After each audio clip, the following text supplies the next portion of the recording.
마지막으로 이 책에 등장하는 여성들의 어떤 삶에 대해서 한번 이야기를 해볼 필요가 있는 것 같아요. 여기에 보면 여성들은 마음껏 쓰고 행동할 수 있는 자유를 위해서 역으로 또 자기 자신을 빚에 속박시키는 이런 아이러니를 보여주고 있습니다. 그래서 자유 문제에 대해서 이야기를 하고 있어요. 근데 자본주의 하에서의 자유란 무엇인가에 대한 질문도 던지고 있는 것 같아요.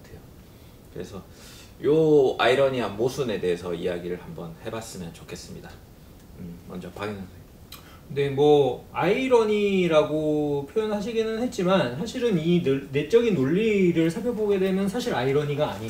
근데 이 자유라는 기표의 의미망이 그렇다고 한다면 이 여성들이 이야기하는 것처럼 진정한 의미에서의 자기가 결정하는, 자기 삶을 결정하고 선택하고 그것에 의해서 어디까지나 스스로 자기 결정권에 의해서 행동하는 그런 자유인가 라고 묻는다면 사실은 그렇지 않다라고 하는 것이 제일 중요한 것 같아요. 그러니까 이 자유라는 기표의 의미망 자체가 실제로는 이 성매매 산업을 포함하는 전체적인 금융자본주의 안에 철저하게 예속되어 있는, 철저하게 사이즈가 결정되어 있고 철저하게 그 안에서의 선택지라고 하는 것 자체가 사실은 그 정신분석에서 흔히 쓰는, 락간이 쓰는 말, 강요된 선택, 그러니까 선택인 것처럼 보이지만 실제로는 자발적인 선택이 아니라 굉장히 주어진 선택들이고 그 선택지를 벗어나는, 완전히 벗어나는 종류의 그런 자유를 택할 수는 없다라고 하는 의미에서 정말 제한적인 의미의 자유라는 거죠. 근데 이 자유라고 하는 것 자체도 주어지지 않는다면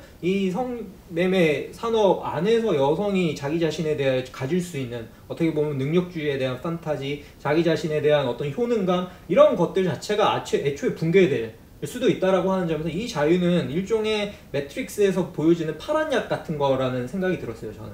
그러니까 이 성매매 산업 안에서 여성이 자신의 현실이라고 하는 것 자체를 어떤 방식으로든 유지시켜주기 위해서 필요한 자기 내부적인 동기이기도 하고, 혹은 일종의 정신승리의 해법이기도 하고, 현실을 유지하기 위해서 필요한 절충적인 이 말 그대로 약이죠, 약. 이런 것들을 지속적으로 어떻게 보면은 투여하면서 자기 자신에게 투여하면서 이 산업을 굴러가게 되는, 그러니까 어떻게 보면 더욱더 결국에는 착취를 불러일으키기 위하여, 그러니까 이 책의 논리대로라면은 이 자기 자신의 신용을 계속해서 또 한편으로 연장시키기 위한 내적인 자구책이라는 의미에서의 자유라고 하는 거는 저는 결국에는 결국 영원할 수 없는, 혹은 진정한 의미에서의 자유라고 말할 수 없는, 그렇기 때문에 아이러니라고 하기에는 이것 자체가 주어진 자유라고 하는 거라는 점에서는 아이러니조차도 없는 성매매 산업의 지극히 지금 폐쇄적인 구조를 보여주는 단어다.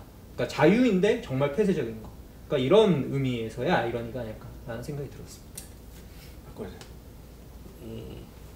자유라는 말은 좀 어폐가 있는 것 같고, 저는 기본적으로 자유라는 것 자체가 세상에 존재하지 않는다고 생각하는 사람이고, 자유의지라는 것조차도 저는 존재하지 않는다라고 생각하거든요. 여기 나오는 여성들 역시도 당연히 자유의지로 본인이 그걸 선택한 것은 아니고, 어떤 방식으로는 자신의 삶이 구조화된 방식에 따라서 거기서 자신은 최선의 선택을 했다고 믿고 싶겠지만 실제로는 아니죠. 그 구조에 의해서 본인이 그렇게 선택당한 것이죠. 마찬가지로 자본 역시도 마찬가지로 우리가 자본의 전능함, 자본의 전지전능함에 대해서 얘기를 하고, 아까도 이제 금융자본이나 이런 것들이 자본주의 최상의 단계에서 나타나는 것이다 라고 얘기를 하지만, 자본 역시도 자신이 끊임없이 이윤을 추구해야 되고, 그 이윤 추구의 경향적 저하를, 막스적인 의미에서의 경향적 저하를 막기 위해서 계속해서 자기 스스로 일신하고 진화해야 되는 게 자본주의거든요. 피곤해요, 자본가들도. 그래서 자본가들 역시도 사실은 자유가 없죠. 철저하게 그 구조에 종속되어 있죠.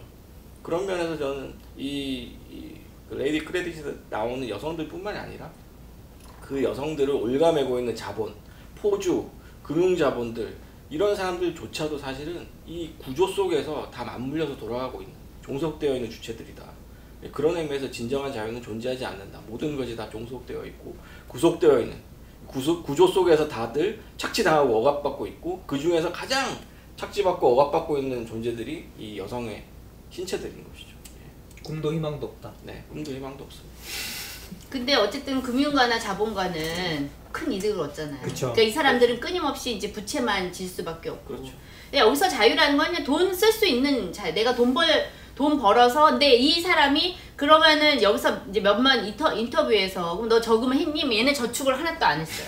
할 수가 없어. 구조적으로 처음에 이제 돈을 빌릴 때 일단은 이제 그 떼고 한 10% 떼고 아니, 이자율이 3,650% 응. 뭐 이렇게 되는데 그러니까는 그런데 이 거야. 사람들한테는 굉장히 교묘하게 네가 한 달에 매일 뭐 10,000원씩만 갚으면 돼. 뭐 이런 식으로 되게 교묘하게 이야기를 하잖아요. 근데 그래서 이 여성들은 그렇게 자기가 이렇게 큰 이제 엄청나게 엄청난 이율로 이 돈을 빌린다는 것도 모르고 이거 끊임없이 이제 갚는 거 아니에요. 근데 갚으면서 간신히 생활만 하는 거예요. 그냥 자기가 좋아하는 사람한테 맛있는 거 한번 사주고 그래도 자기가 입을 옷 좀 사 입고 그러니까는 이 여성들에게 자유라고 하는 것은 내가 하나의 어떤 경제적 시민권을 가진 존재가 되었다라고 하는 거고 마치 자기가 이제 합법적인 어떠한 이러한 그 비합법적인 영역에서 일을 하고 있지만 나는 합법적인 존재라는 그런 느낌을 가지고 있고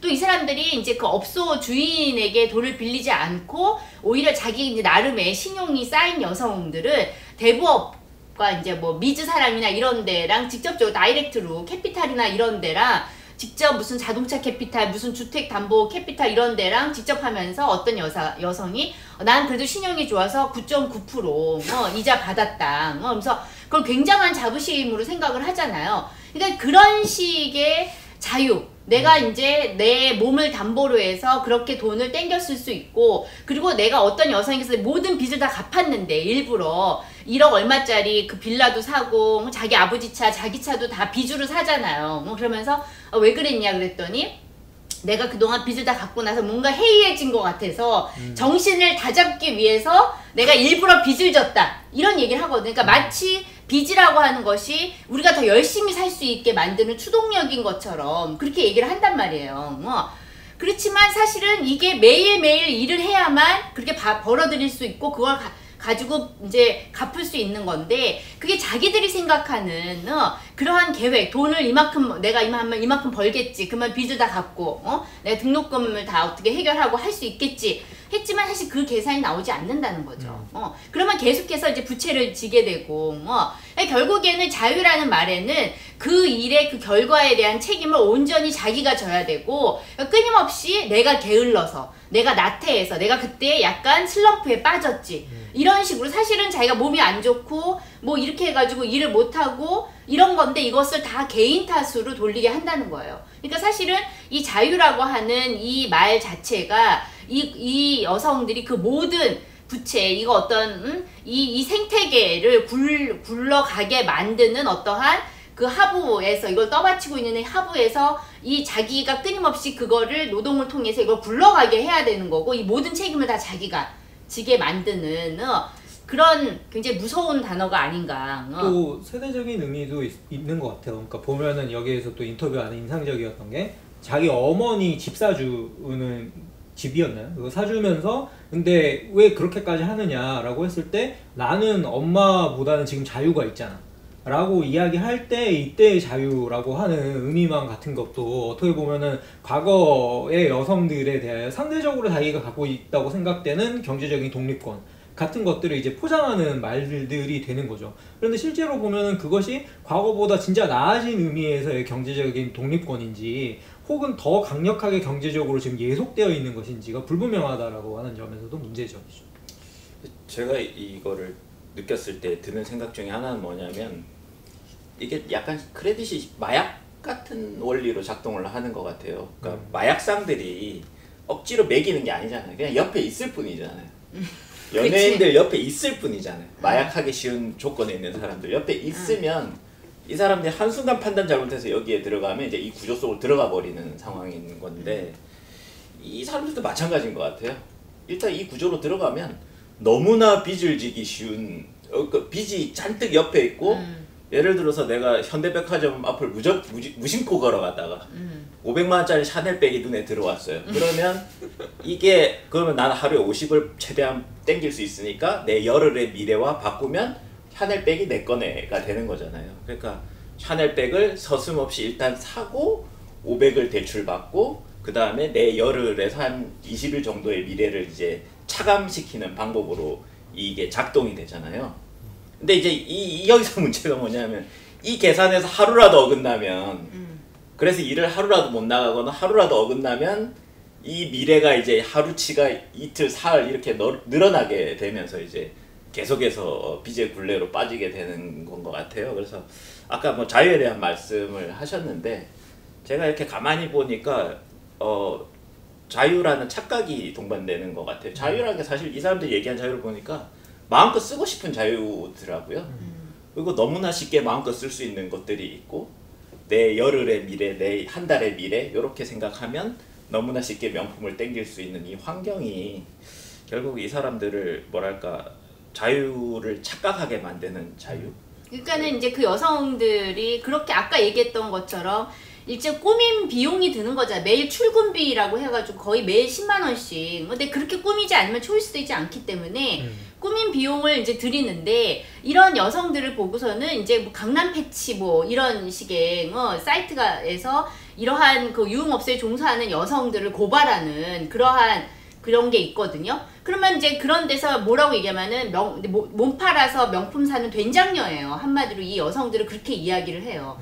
근데 이제 이 여성들이 뭐 실제로 뭐 명품을 사고 뭐 그런 것이 자기가 정말 소비 욕구 때문에 그럴 수도 있지만 이것이 그 안에서 이제 초이스 되기 위한 그것을 아까 이제 제여성화 전략이라는 표현도 쓰기도 하잖아요. 그러니까 끊임없이 이제 여성화 전략 과정에서 드는 비용들이 있고 그 비용에 따라서 이제 뭐 초이스 여부가 결정이 되고 근데 이러한 것들이 단지 그냥 이 성매매 이 산업 구조 안에 있는 여성들뿐만이 아니라 보통의 그런 여성들에게도 뭐 끊임없이 그런 것들이 요구가 되잖아요. 그리고 사실 우리 여기서 이제 그 약간 자세히 설명 안 하고 지나가지만 이 성산업의 이제 그 패러마켓이라는 게 존재한다고 얘기를 해요. 그러니까 실제적인 성산업 시장에서 어떤 구매 남성이 어떤 여성을 사는 뭐 그런 식의 실제 이제 시장이 아니라 그와 유사한 어떤 욕망을 부스팅하는 그런 식의 어떤 패러마켓들이 있는 거죠.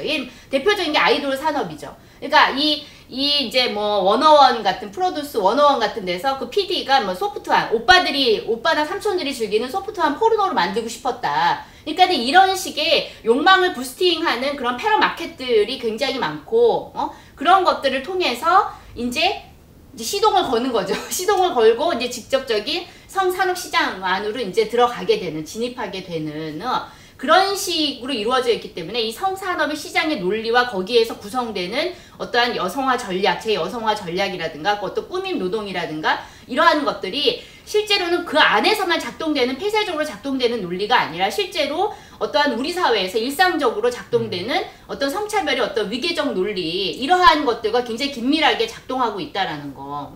좀 그런 부분들을 좀 보셔야 되지 않을까 이 책을 통해서. 그리고 또 어떻게 보면 그 논리 안에서 결국에는 여성을 그런 의미에서의 대상으로 소비하기 위하여 작동하게 되는 남성 동성 사회성이 굉장히 긴밀하게, 그러니까 결국엔 남성과 남성이라고 하는 두 동등한 사업적 비즈니스 파트너가 서로 긴밀하게 연결되기 위하여 여성이라는 중간 고리를 활용하는 장면들이 이제 쉽게 이야기하면 여기에서 접대 같은 거잖아요. 그러니까 이 접대의 논리 같은 것들도 보면은 성매매 산업이 돌아가게끔 하는 아주 중요한 남성적 논리라는 거죠. 결국에 남성과 남성 간의 유대를 위하여 여성이 그 중간 고리를 메워야 되는. 그러니까 비즈니스 룸이라고 얘기하잖아요. 비즈니스 룸. 네. 지금까지 레이디 크레딧으로 이런저런 많은 이야기를 해봤습니다. 사실 이 책의 가장 큰 주목해야 할 지점이라면 이 기존의 성매매 산업이 성산업이 기존에 우리가 생각하는 포주와 아가씨 간의 착취 관계가 아니라는 것, 그 다음에 고도로 발전된 금융 자본 안에 포섭되어 있다는 것, 이 지점을 날카롭게 파헤치고 있는 게 아닌가 하는 생각이 듭니다. 이상으로 레이디 크레딧 리뷰 마치겠습니다. 그러면 다음에 또 찾아오겠습니다. 감사합니다. 감사합니다.